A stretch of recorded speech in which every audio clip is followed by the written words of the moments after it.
औज़ुबिल्लाहि मिनश्शैतानिर्रजीम बिस्मिल्लाहिर्रहमानिर्रहीम अल्हम्दुलिल्लाहि रब्बिल आलमीन अस्सलातु वस्सलामु अला ख़ातमिन नबिय्यीन। मोहतरम नाज़रीन व सामीन, अस्सलामु अलैकुम व रहमतुल्लाह। प्रोग्राम तिब्बे नबवी सल्लल्लाहु अलैहि वसल्लम में मैं हूँ आपका मेज़बान प्रोफेसर हकीम तारिक अहमद। आज का हमारा मौजू है मैदे का अल्सर। आज हम इससे मुतल्लिक़ बात करेंगे। मेरी रचनाओं की जानिब से आप सबको जुम्मा मुबारक। शो में शामिल होने के लिए नंबर नोट कीजिए 3530-5778, 3530-5779। दोनों नंबर्स पर कॉल करके आप हमारे साथ प्रोग्राम में लाइव शामिल हो सकते हैं। प्रोग्राम करते वक्त इस बात का ख्याल रखा करें कि जब आपकी कॉल मिल जाए तो आप अपने टीवी का वॉल्यूम बंद कर दिया करें, ताकि मैं आपके सवाल को सही तरह समझ के उसके मुताबिक आपको जवाब दे पाऊँ। नाज़रीन, मैदे का अल्सर क्यों होता है, क्या असबाब हैं इसके, कैसे इससे बचा जा सकता है, आज हम इससे मुतल्लिक़ बात करेंगे। आगाज़ करूँगा नबी करीम सल्लल्लाहु अलैहि वसल्लम की हदीस मुबारका से, जिसके रावी हैं हज़रत अबू हुरैरा रज़ी अल्लाह तआला अन्हु। फरमाते हैं कि रसूलुल्लाह सल्लल्लाहु अलैहि वसल्लम ने फरमाया कि मैदा जो है, इसकी हमारे जिस्म में जो एक मिसाल है, एक हौज़ की मानिंद है, जिसके साथ रगें लगी हुई हैं जो कि हमारे जिस्म में चारों तरफ जाती हैं। मैदा तंदुरुस्त होगा तो वो रगें तंदुरुस्ती और सेहत लेकर जाएंगी, और अगर मैदा ख़राब होगा तो वो बीमारी लेकर जाएंगी। नाज़रीन, मैदा ख़राब किस वक़्त होता है? जब हम बिस्यारखोरी करते हैं, उसके साथ साथ बेअतदाली करते हैं, ग़िज़ा में नाक़िस ग़िज़ा का इस्तेमाल करते हैं, रात का खाना देर से खाते हैं, खाना खाने के बाद चहलकदमी नहीं करते, खाना खाने के बाद हम पानी का इस्तेमाल ज़्यादा करते हैं, अपनी ग़िज़ा में तली हुई अशिया, तेज़ गर्म मिर्च मसाले, इन चीज़ों का ज़्यादा इस्तेमाल किया जाता है। तो क्या होता है इसका नुकसान कि हमारा मैदा ख़राब होता है, हम मैदे के अल्सर के मरीज़ बन जाते हैं। और मैदे के अल्सर के मरीज़ जो हैं, अगर वो सही तरह से इसका इलाज ना कर पाएँ तो खुदा न खास्ता आहिस्ता आहिस्ता ये मैदे का अल्सर आगे चलकर उन्हें सरतान यानी कैंसर जैसे मर्ज़ में मुब्तला कर देता है, और फिर क्या होता है कि मरीज़ मौत के मुंह में चला जाता है। इन सब चीज़ों से बचने के लिए हमें इस्लामी तालीमात के ऊपर अमल करना चाहिए। हमें वक्त पे खाना खाना चाहिए। अपने खाने में ऐसी ग़िज़ाओं का इस्तेमाल नहीं करना चाहिए जो कि हमारे मैदे के निज़ाम को ख़राब करें। खाना खाने के बाद थोड़ी सी वॉक लेनी चाहिए। इन चीज़ों का ख्याल रखेंगे तो आप मैदे के मरीज़ नहीं बनेंगे। बिस्यारखोरी भी नहीं करनी चाहिए। नाज़रीन, अगर देखा जाए तो मैदे के मर्ज़ में मैदे के अल्सर जिसकी हम बात कर रहे हैं, या आंतों का अल्सर भी होता है। जब हम दोनों की बात कर लेंगे, मैदे के अल्सर और आंतों के अल्सर की भी, तो इसकी बुनियादी वजह क्या है? जो मैंने आगाज़ में बताया कि बेअतदाली, तली हुई तेज़ गर्म मिर्च मसाला जात का इस्तेमाल करना, ये हमारे मैदे को ख़राब करता है। मैदे में जब तेज़ाबियत पैदा होती है और ऊपर से आप और एसिडिक फूड, तेज़ाबी ग़िज़ाओं का इस्तेमाल ज़्यादा कर रहे होते हैं, तो वो क्या होता है कि वो उसमें तेज़ाबियत बढ़ जाती है, जो कि आपके मैदे का अल्सर और आंतों के अल्सर का बायस बनती है। इसके अलामात में अगर देखा जाए तो खाना खाने से पहले या खाना खाने के बाद मरीज़ को अपने मैदे के मकाम के ऊपर यहाँ पे जलन और दर्द का एहसास होता है। जब ये मर्ज़ बढ़ जाता है तो खाली पेट बहुत ज़्यादा तकलीफ़ होती है, दर्द भी होती है और जलन का एहसास भी होता है। जब आप थोड़ा सा कोई खाना खा लेते हैं, ऐसा खाना जो सादा हो, तो कुछ वक्त के लिए दर्द कम हो जाता है या जलन कम हो जाती है, लेकिन उसके बाद फिर ज़्यादा होना शुरू। और ख़ास तौर के ऊपर अगर आप कोई भी एसिडिक फूड का इस्तेमाल करते हैं तो उससे क्या होता है कि मर्ज़ में ज़्यादा इजाफा होता है, तकलीफ़ बढ़ जाती है। ऐसी सूरत में अगर देखा जाए तो दौरे जदीद में जो जदीद इलाज है, वो कम अज़ कम मैदे के अल्सर का 2 से 5 साल तक का इलाज है। यानी 2 साल से लेकर 5 साल तक आपको उसका इलाज करना है। और उसके इलाज में इस्तेमाल होने वाली अद्वियात मरीज़ को ना सिर्फ ज़हनी मरीज़ बना देती हैं, बल्कि उसके अंदर सुस्ती, काहली भी पैदा हो जाती है, और वो मर्ज़ को सही तरह से कंट्रोल भी नहीं कर पाती वो अद्वियात। और उसके साथ साथ क्या होता है कि मरीज़ खुदा न खासा सरतान का मरीज़ बन जाता है, या फिर जराने खून की वजह से वो मौत के मुँह में चला जाता है। ऐसे में अगर आप तिब्बे नबवी सल्लल्लाहु अलैहि वसल्लम के असूलों को अपनाएं जो सेहत के हवाले से है, और उसके साथ साथ आप तिब्बे नबवी सल्लल्लाहु अलैहि वसल्लम की अद्वियात का इस्तेमाल करें, तो आप मैदे के अल्सर और आंतों के अल्सर से बच सकते हैं। बहुत ही आसान सा इलाज है जो कि आप आसानी से कर सकते हैं, हर घर में मौजूद है। शहद की हम बात करेंगे शहद के हवाले से कि शहद का में मैदे के अल्सर का इलाज मौजूद है, लेकिन उससे पहले कॉल लेते हैं। अस्सलाम वालेकुम। वालेकुम अस्सलाम। हकीम साहब क्या हाल है? जी अल्हम्दुलिल्लाह। अपना और शहर का नाम? मेरा नाम शफीक रहमान, शहर का नाम कसूर। जी शफीक साहब, आप क्या पूछना चाहते हैं? जी मुझे मैदे का मसला है, 5-6 साल हो गए मैंने कोई खुराक नहीं खाई। ठीक है।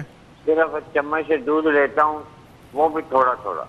क्या आपको मैदे में अल्सर है या? कुछ भी नहीं है, ऐसे है जैसे मैदा बंद हो गया। मैदा बंद हो गया। भूख नहीं लगती है आपको?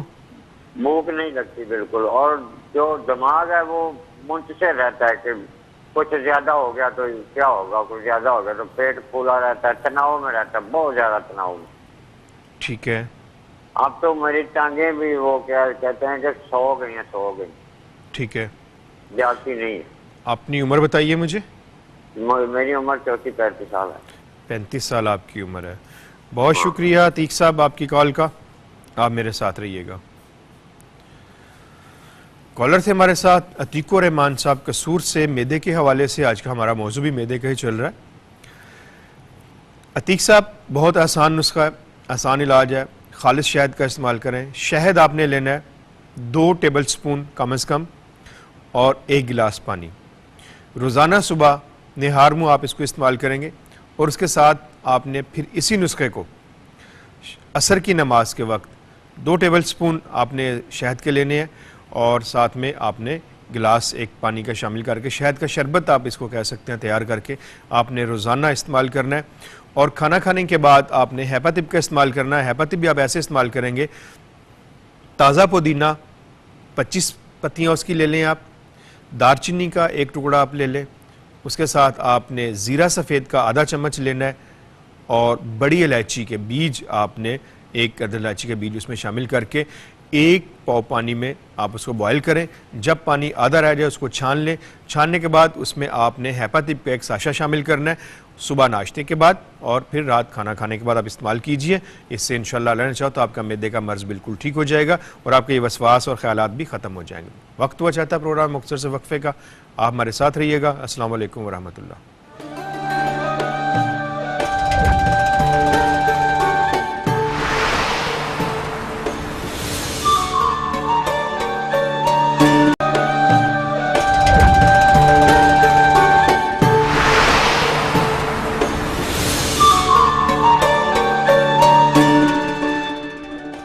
खुशामदीद नाज़रीन। आज का हमारा मौजू है मैदे का अल्सर।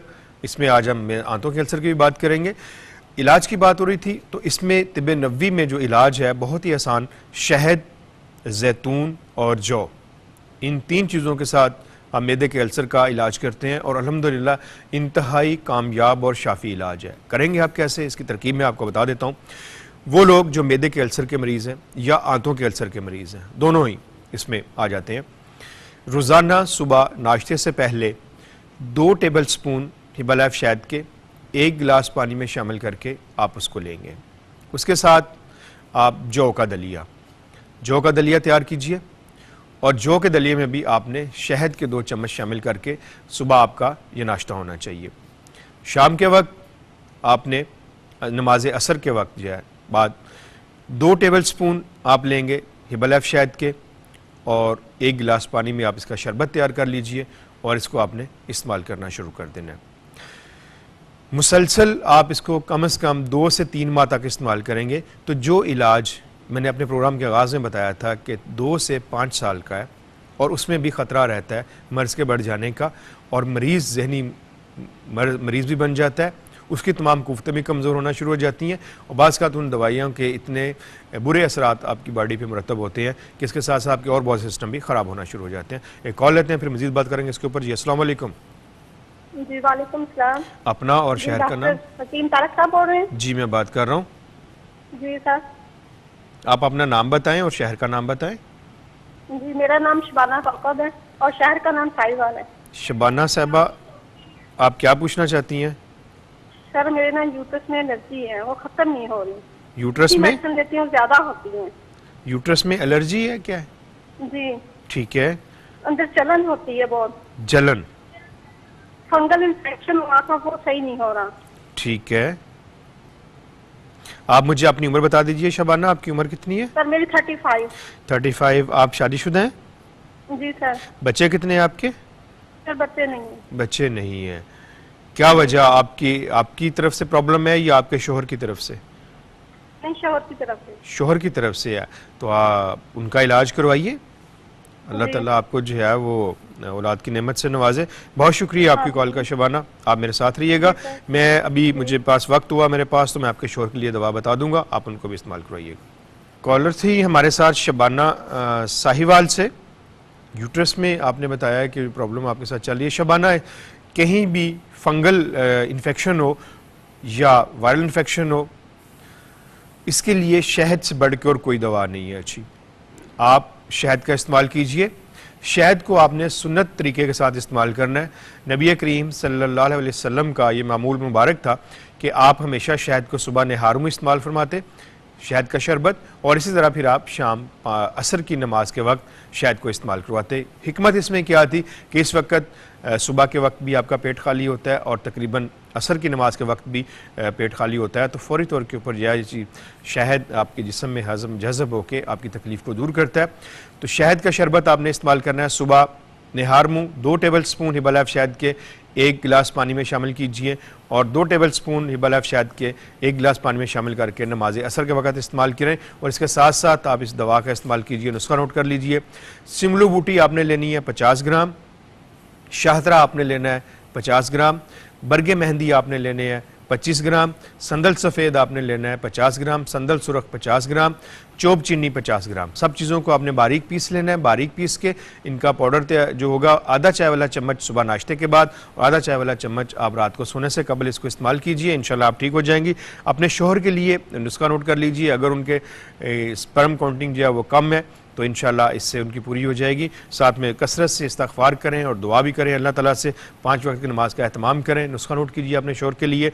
मगज़ बिनौला 50 ग्राम, मूसली सफ़ेद 50 ग्राम, सालब पंजा 50 ग्राम, इन सब चीज़ों को आपने, सालब मिस्री 50 ग्राम, सबको बारीक पीस लें। उनके बराबर आपने इसमें मिस्री शामिल कर लेनी है, यानी इन 4 चीज़ों का वज़न 200 ग्राम होगा। 200 ग्राम मिस्री शामिल करके 1 चाय का चम्मच सुबह निहार में अपने शोहर को दिया करें और 1 चम्मच आप शाम 5 बजे अजवा की ब्लेसिंग के साथ दे दिया करें। सुबह निहार में अजवा की ब्लेसिंग का 1 चाय का चम्मच और 1 पाउडर का चम्मच 1 कप नीम गर्म दूध से, और फिर शाम को रात को सोते वक्त भी दें। इंशाअल्लाह अल्लाह ने चाहा तो आप साहिब औलाद हो जाएंगे। रिजवाना साहबा थी कॉलर हमारे साथ, इनसे मैं बात करूँगा प्रोग्राम के बाद।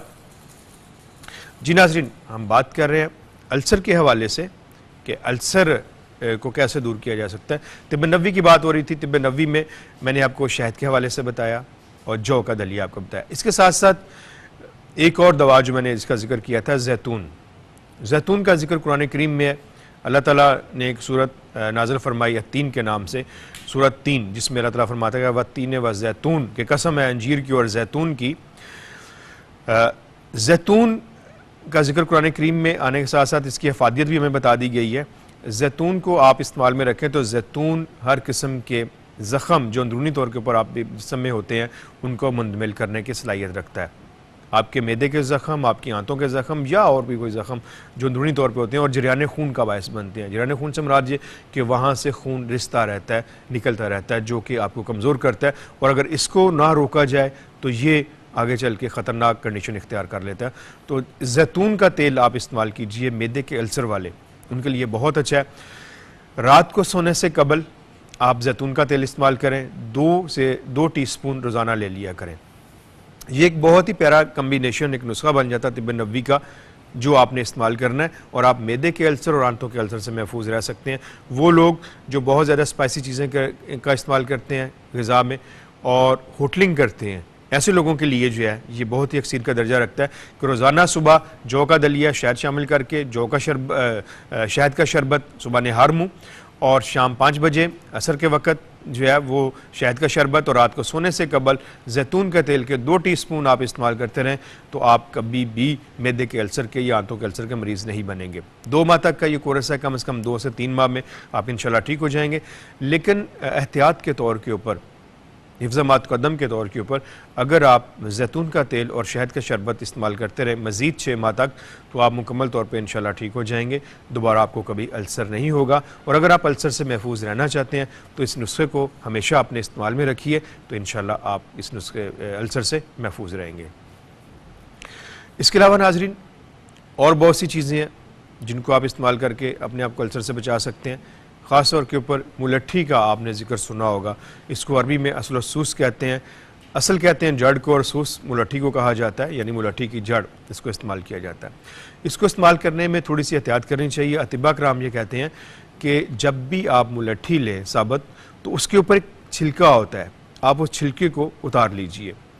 छिलका उतार के फिर आप उसका पाउडर तैयार करें और उस पाउडर को आप इस्तेमाल करें। पाउडर को इस्तेमाल आप अकेला भी कर सकते हैं। दोपहर खाना खाने से कबल आधा चाय का चम्मच और रात खाना खाने से कबल आधा चाय का चम्मच आप इस्तेमाल करें पानी के साथ। इसके साथ अगर आप इसबगोल की भूसी का इस्तेमाल शामिल कर लें तो और बहुत अच्छा हो जाता है। वक्त हो जाता है प्रोग्राम में मुख्तसर से वक्फे का, आप हमारे साथ रहिएगा। अस्सलाम वालेकुम वरहमतुल्लाह।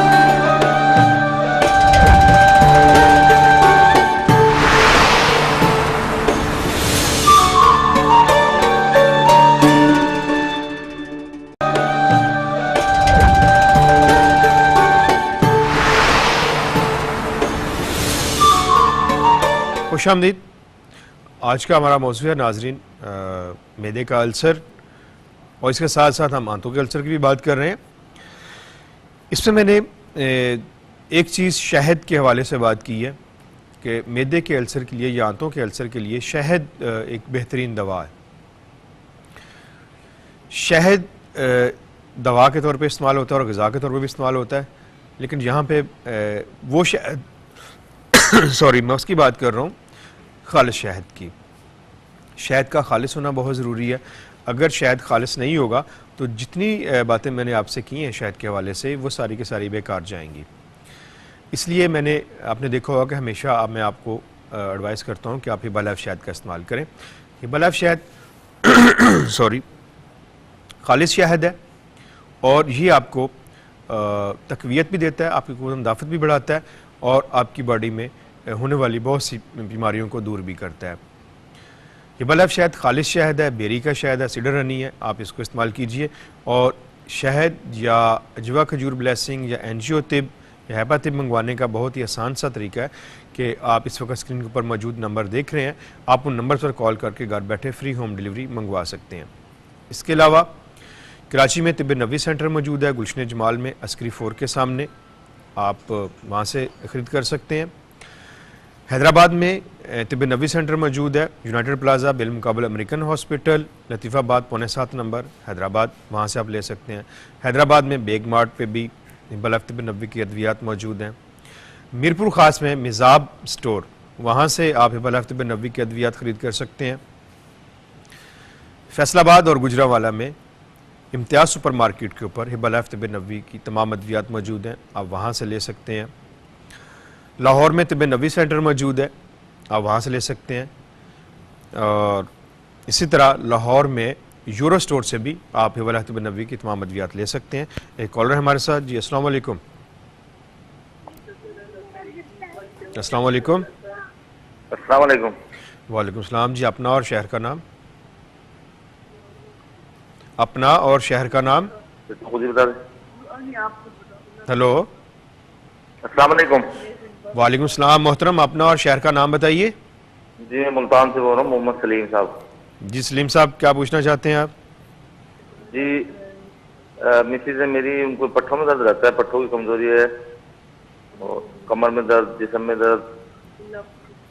ठीक है, उनकी उम्र कितनी है? एज इनकी होगी सर 30 साल। 30 साल। लिकोरिया की प्रॉब्लम तो नहीं है? लिकोरिया की प्रॉब्लम? जी लिकोरिया है जी। ठीक है जी। इसके अलावा मैदे में जलन या और कोई तकलीफ तो नहीं है? हाँ मैदे में भी मसला रहता है अक्सर और पीरियड भी सही तरह नहीं आते। बहुत शुक्रिया सलीम साहब आपकी कॉल का, आप मेरे साथ रहिएगा। कॉलर थे हमारे साथ सलीम साहब मुल्तान से। असाबी कमज़ोरी, कमर का दर्द, जोड़ों का दर्द, जल्दी थक जाना, सर का दर्द, चिड़चिड़ापन, चेहरे की रंगत का पीला हो जाना, सांस का फूलना, जल्दी गुस्से में आ जाना, डिप्रेशन, एंजाइटी, इन सब चीज़ें जो है अक्सर ख़वातीन को उस वक़्त होती हैं जब उन्हें लिकोरिया का मर्ज़ हो जाता है। और इस मर्ज़ में बाज़ का ऐसा भी होता है कि वो कंसीव भी नहीं कर पा रही होती। जोड़ों का दर्द, हड्डियों का दर्द बहुत ज़्यादा बढ़ जाता है, नींद ख़त्म हो जाती है, किसी काम में दिल नहीं लगता। ये सारी अलामात जो हैं लिकोरिया की है। आप इसके लिए नुस्खा नोट कीजिए। जब लिकोरिया ठीक हो जाएगा तो बाकी ये सारी अलामात ख़त्म हो जाएंगे खुद ब खुद। मूसली सिंबल 50 ग्राम, सिंगाड़ा खुश्क 50 ग्राम, फली कीकर, कीकर की फली जो होती है देसी कीकर वो आपने लेनी है 50 ग्राम। तीनों को बारीक पीस लें। 150 ग्राम आप इसमें शक्कर शामिल करेंगे। ये आप अपनी मिसेस को इस्तेमाल करवाते रहिए। सुबह नाश्ते के बाद 1 चाय का चम्मच दूध के साथ और रात सोते वक्त भी। और जब ये लिकोरिया उनका ठीक हो जाए तो फिर उनकी तमाम असाबी कमज़ोरी, जिस्मानी कमज़ोरी, कमर दर्द को ठीक करने के लिए आप अजवा खजूर ब्लेसिंग और महाना याम को भी ठीक करने के लिए अजवा खजूर ब्लेसिंग का इस्तेमाल करवाएं। अजवा खजूर ब्लेसिंग 1 चाय का चम्मच सुबह नाश्ते से पहले 1 कप नीम गर्म दूध के साथ, और इसी तरह 1 चाय का चम्मच शाम 5 बजे आप उन्हें 1 कप नीम गर्म दूध के साथ इस्तेमाल करवाएंगे। इससे इंशाअल्लाह अल्लाह ने चाहा वो बिल्कुल ठीक हो जाएंगी। नाज़रीन, इसके लिकोरिया की बात कर रहा हूँ, अल्सर के हवाले से नुस्खा मैं आपको लिखवाना चाहूँगा। आप नुस्खा नोट कर लीजिए। बहुत ही प्यारा नुस्खा है तिब्ब नबवी का। उससे इंशाअल्लाह अल्लाह ने चाहा तो अल्सर भी ख़त्म हो जाएगा। थोड़ी एहतियात करेंगे तो मुकम्मल तौर पे बहुत जल्द ठीक हो जाएंगे। बेहीदाना, बेहीदाना भी अल्सर के मरीज़ों के लिए बहुत अच्छा है। बही को भी पसंद फरमाया गया है, नबी सल्लल्लाहु अलैहि वसल्लम ने इसकी तारीफ़ की और इसको पसंद भी फरमाया। बेहीदाना आप ले लीजिए, तकरीबन 1 से 2 टेबल स्पून, 2 गिलास पानी में आप उसको भिगो के रख दें। 1 घंटे के बाद आपने अपने हाथों को अच्छी तरह से साफ़ कर लेना, धोना है। नाखून जो है उनमें मैल कुचैल नहीं होना चाहिए। खूब आप उसको मसल लीजिए पानी में। मसलने के बाद आप किसी भी बारीक कपड़े में उसको छान लें। आपके पास लेसदार पानी आ जाए जिससे हम कहते हैं लुआब बेईदाना, उसमें भी आपने हिबा शहद के 2 चम्मच बड़े शामिल करने हैं और हल करके आप ये मरीज़ को दिन में 2 से 3 दफ़ा खाना खाने से कबल आप दे दिया करें, तो इससे भी मैदे का अल्सर, आंतों का अल्सर मुकम्मल तौर पे ख़त्म हो जाएगा। साथ में पूरा कम्बिनेशन जो पहले मैं आपको बता चुका हूँ वो भी आप इस्तेमाल करवाते रहें, तो आपको किसी किस्म की कोई दवा लेने की और ज़रूरत नहीं महसूस होगी। इंशाअल्लाह इसी से ही आपका मैदे का अल्सर और ये सारी चीज़ें ख़त्म हो जाएंगी। नाज़रीन, मैंने प्रोग्राम किया था इसके हवाले से क्या कहते हैं हिस्टीरिया के हवाले से, और उसमें चूँकि वक्त की बहुत ज़्यादा कमी थी तो मैं नुस्खा नहीं बता सका था। तो आज मुझे मौका मिला थोड़ा सा, तो मैं चाहूँगा कि मैं जो हिस्टीरिया का प्रोग्राम मैंने किया था सॉरी बुध के रोज़, आप जो है उसका नुस्खा नोट कर लीजिए और वो भी आप नुस्खा इस्तेमाल करवाएं हिस्टीरिया के मरीज़ा को, तो इंशाअल्लाह अल्लाह ने चाहा उन्हें शिफा होगी। नुस्खा नोट कीजिए। जुंद दस्तर 7 ग्राम, हींग खालस, कस्तूरी, ऊट स्लीप हर एक 4 माशा। कस्तूरी आप इसमें 1 ग्राम डालेंगे, ऊट स्लीप और हींग खालस आपने 4-4 ग्राम शामिल करनी है। उसका दोबारा रिपीट कर देता हूँ। जुंद बदस्तर 7 ग्राम, हींग खालस 4 ग्राम, ऊट स्लीप 4 ग्राम और कस्तूरी जिसे मुश्क भी कहा जाता है 1 ग्राम। सब चीज़ों को बारीक पीस के अरके सौंफ की मदद से आपने गोलियां बनानी है। अरके सौंफ थोड़ा सा इसमें शामिल करके आप इसमें गोली बना लीजिएगा नखुदी। 2 गोली रात को सोने से कबल दूध के साथ दे दिया करें, तो ये नुस्खा बहुत अच्छा है इसके लिए, हिस्टीरिया के लिए। इसी तरह एक और नुस्खा हिस्टीरिया का, ज़ाफ़रान जावत्री 3 ग्राम, ज़ाफ़रान भी 3 ग्राम और जावत्री भी 3 ग्राम आप लेंगे। फिलफिल दराज और जायफल, फिलफिल दराज जायफल 6 ग्राम, अदरक 1 तोला यानी 10 ग्राम आप ले लीजिए अदरक, असगंध ना गोरी 6 माशा, पान के पत्ते 6 अदद। अब आपने इन सब चीज़ों को लेके बारीक पीस लेना है। नुस्खा दोबारा रिपीट कर देता हूँ, थोड़ा लंबा नुस्खा है। ज़ाफ़रान 3 ग्राम, जावत्री 3 ग्राम, फिलफिल दराज 6 ग्राम, जायफल 6 ग्राम, अदरक 10 ग्राम, असगंध नागोरी 6 ग्राम, पान के पत्ते 6 अदद। इन सब चीज़ों को आपने बारीक पीस लेना है। बारीक पीस के आप इसकी तकरीबन नखूदी गोलियाँ बना लें, यानी नखूदी कहते हैं चने के बराबर। एक गोली बना के आप सुबह शाम इस्तेमाल करते रहें, तो इससे भी इंशाअल्लाह अल्लाह ने चाहा ये हिस्टीरिया का मर्ज़ जो वो ख़त्म हो जाएगा। वक्त हो जाता प्रोग्राम में मुख्तसर से वक्फे का, आप हमारे साथ रहिएगा। अस्सलाम वालेकुम वरहमतुल्लाह।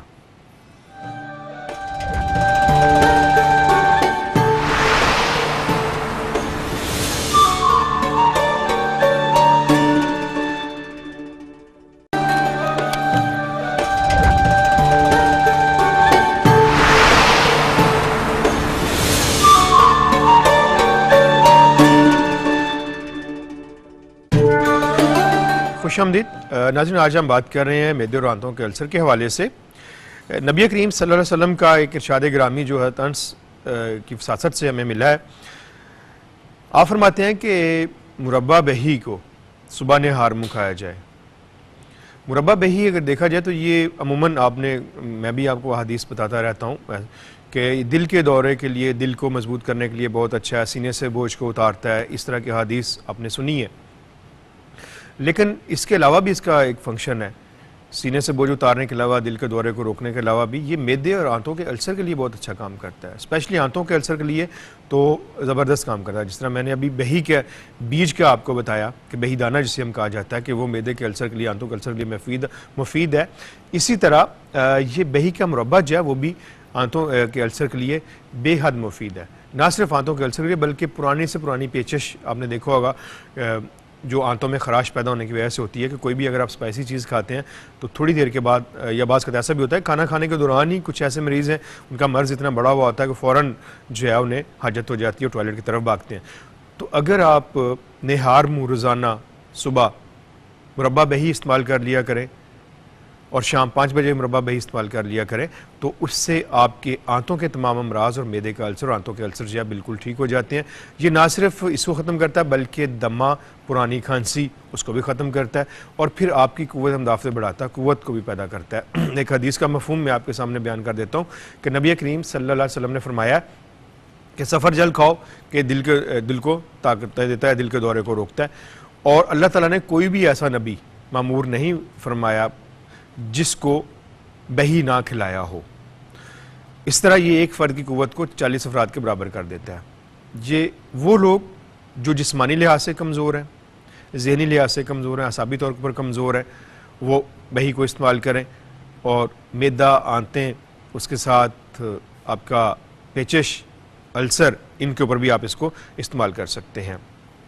इसका बेहतरीन तरीका जो है वो ये है कि आप इसको शहद के साथ इस्तेमाल करें तो ज़्यादा अच्छा है। हिब्बाला मुरब्बा बही ने जो तैयार किया गया वो शहद में तैयार किया। आप बाज़ार से जो बही का मुरब्बा लेते हैं वो अमूमन शीरे में तैयार किया जाता है और शीरा जो है वो सफ़ेद शुगर से तैयार किया जाता है और सफ़ेद शुगर में मुख्तलिफ़ किस्म के केमिकल होते हैं जो कि आपको नुकसान पहुंचाते हैं। यानी अगर आप पेचिश का मरीज़ आप उसको मीठा नहीं दे सकते ज़्यादा, ख़ास तौर पर इस तरह का मीठा जो वाइट शुगर से तैयार किया जाता है, सफ़ेद चीनी जो होती है शुगर। तो ऐसे में आप मुरब्बा बही का इस्तेमाल करें। हिब्बा लाइफ मुरब्बा बही शहद में तैयार किया गया और शहद भी खालिस। शहद बज़ाते ख़ुद अल्सर को ठीक करता है, उसके साथ साथ पुरानी से पुरानी पेचिश को ठीक करता है और आपकी आंतों में किसी किस्म की वायरल इन्फेक्शन को दूर करता है, आपके जिस्म में फंगल इन्फेक्शन को दूर करता है, इनको ख़त्म करता है। उसके साथ मुरब्बा बही भी जो है ये काम करता है, बही का भी यही फंक्शन है, तो आप इसको इस्तेमाल करें। इसके अलावा आप एक बहुत अच्छा सा नुस्खा नोट फरमा लीजिए आज के प्रोग्राम के हवाले से। मुलट्ठी का पाउडर आपने लेना है 50 ग्राम, या मुलट्ठी ले लें, उसको छील लीजिए थोड़ा सा ऊपर छिलका उतार के 50 ग्राम, इसबगोल की भूसी 50 ग्राम, ज़ीरा सफ़ेद 50 ग्राम, बही दाना 50 ग्राम, बरगे हिना मेहंदी के पत्ते आपने लेने हैं 25 ग्राम। मेहंदी के पत्तों में धूल मट्टी बहुत ज़्यादा होती है, अगर उनको अच्छी तरह से वॉश करें, साफ़ करें, आप छान लें उनको। छानने के बाद आप उसको इसमें शामिल करके इस्तेमाल करें तो ये आपके मैदे के अल्सर का बहुत ही मुफीद और कामयाब नुस्खा है।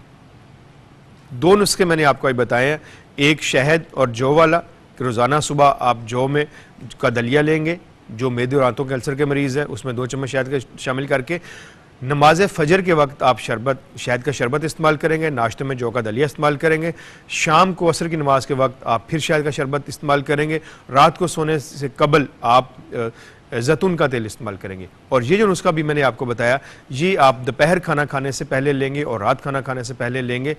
इससे इंशाल्लाह आपका अल्सर ख़त्म हो जाएगा। इसके साथ नाज़रीन मैं थोड़ा सा आपको बताना चाहूँगा कि बालाफ्तिब नबवी की तमाम अद्वियात मंगवाने का बहुत ही आसान सा तरीका है कि आप इस वक्त स्क्रीन के ऊपर मौजूद नंबर देख रहे हैं, आप उन नंबर पर कॉल करके घर बैठे फ्री होम डिलीवरी मंगवा सकते हैं। एंजियोतिब दिल के अमराज के लिए, कोलेस्ट्रॉल लेवल को कम करने के लिए, बढ़े हुए पेट को ख़त्म करने के लिए, फालतू चर्बी जो आपके जिस्म में जमा हो जाती है, आपकी बॉडी के जिन पार्ट्स के ऊपर जहाँ जहाँ वो जमा होती है, हिस्सों के ऊपर जमा होती है चर्बी, वहाँ से उसको ख़त्म करने के लिए एंजियोटिप का इस्तेमाल करें। एंजियोटिप 2 टेबल स्पून आपने सुबह निहार मुँह 1 गिलास पानी में शामिल करके लेने हैं और इसी तरह आप शाम 5 बजे भी 2 टेबल स्पून 1 गिलास पानी में शामिल करके आप लीजिए। इससे आपके वो तमाम अमराज जो मैंने आपको बताया ख़त्म हो जाएंगे। इसी तरह अजवा ब्लेसिंग आप इस्तेमाल कीजिए। अजवा ब्लेसिंग जो है इसमें अजवा, खजूर, बुमा, गुठली समेत मौजूद है, ज़ाफ़रान इसमें मौजूद है, कलौंजी इसमें मौजूद है और खालिस शहद इसमें मौजूद है। कलौंजी के बारे में अल्लाह के रसूल फरमाते हैं कि इस स्याह दानों को अपने ऊपर लाजम कर लो कि इसमें सवाए मौत के शिफा है। ज़ाफ़रान के बारे में अतिब्बा कहते हैं कि ये मुकव्वी अज़ाए रईसा यानी दिल, दिमाग और जिगर को तक़वियत पहुँचाता है। अजवा खजूर के बारे में नबी करीम सल्लल्लाहु अलैहि वसल्लम फरमाते हैं कि दिल के दौरे के लिए आपने हज़रत साद बिन अबी वक़ास को मदीना मुनव्वरा में दिल का दौरा हुआ तो आपने उनके लिए तजवीज़ फरमाया कि मदीना मुनव्वरा की 7 अजवा खजूर बुमा गुठली के समेत पीस के आपको दी जाएँ तो इससे आपके दिल का दौरा ठीक हो गया, दिल के दौरे को रोकती है। उसके बाद असाबी कमज़ोरी, जिस्मानी कमज़ोरी को ठीक करती है, साथ साथ खून की कमी को भी पूरा करती है। शहद इसमें मौजूद है जिसके बारे में रब्बुल इज़्ज़त कुरान करीम में फरमाता है कि फ़ीह शिफ़ाउन लिन्नास, कि इसमें लोगों के लिए शिफा है। और नबी करीम सल्लल्लाहु अलैहि वसल्लम फरमाते हैं कि तुम्हारे पास शिफा के 2 मज़हर है, शहद और कुरान। आप शहद और कुरान को लीजिए, आप कुरान करीम की तिलावत करें और शहद को रोज़ाना की बुनियाद के ऊपर इस्तेमाल करें तो इंशाअल्लाह इससे आपको शिफा ही शिफा मिलेगी। इसी तरह हेपातिब तिब्ब नबवी की एक बहुत ही प्यारी दवा जो कि ख़ास तौर के ऊपर जिगर के लिए बहुत ही मुफीद साबित हुई है और जिगर का आप एक बेहतरीन टॉनिक है। आप इसको हम मैदे के तौर पर के अमराज के लिए भी इस्तेमाल कर सकते हैं। वो लोग जिनको खाना सही तरह से हज़म नहीं हो पाता, खाना खाने के बाद सीने में जलन होती है, देर तक खाना उनका मैदे में मौजूद रहता है, तो हेपातिब का इस्तेमाल कीजिए। हेपातिब सुबह शाम 1 साशा लीजिए, इससे इंशाल्लाह आपको शिफा होगी। नाज़रीन, आज के प्रोग्राम का वक्त चूँकि ख़त्म हुआ चाहता है, आइंदा प्रोग्राम तक के लिए अपने मेज़बान प्रोफेसर हकीम तारिक अहमद को इजाज़त दीजिए। अल्लाह निगहबान।